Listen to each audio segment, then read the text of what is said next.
एक वृत्त में एक 10 सेंटीमीटर लंबी जीवा खींची गई है।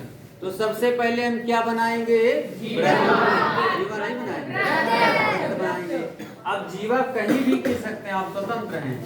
फिलहाल हम लोग नीचे खींच देते हैं एक जीवा खींच देते हैं, उसका कोई नाम दे देते हैं यहाँ पर ए बी एक जीवा है जिसकी लंबाई कितनी है? 10 सेंटीमीटर। इस जीवा की लंबाई है यहाँ से यहाँ तक, इस कोने तक 10 सेंटीमीटर है। उसके बाद लिखा है, खींची गई है, जिसकी वृत्त के केंद्र से दूरी 12 सेंटीमीटर है।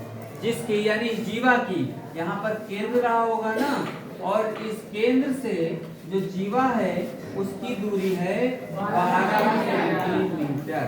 तो इसका मतलब यहाँ पर इसको समद्विभाजित करता है, क्योंकि केंद्र से जीवा पर खींचा गया लंब जीवा को समद्विभाजित करता है। ऊपर लिखा हुआ है केंद्र से जीवा पर खींचा गया लंब जीवा को क्या करता है? इसका कोई नाम दे देते हैं यम।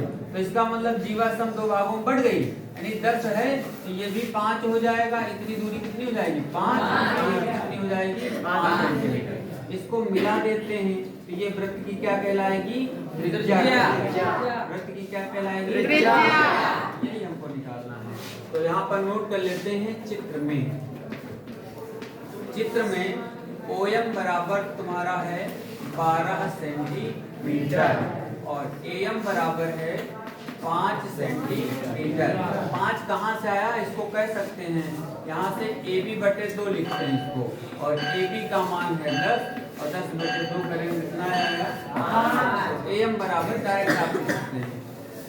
निकालना हमको है OA, तो OA बराबर तो यहाँ पर एक त्रिभुज लेते हैं, त्रिभुज OAM में पाइथागोरस प्रमेय होती है, कर्ण का स्क्वायर बराबर लंब का स्क्वायर प्लस आधार।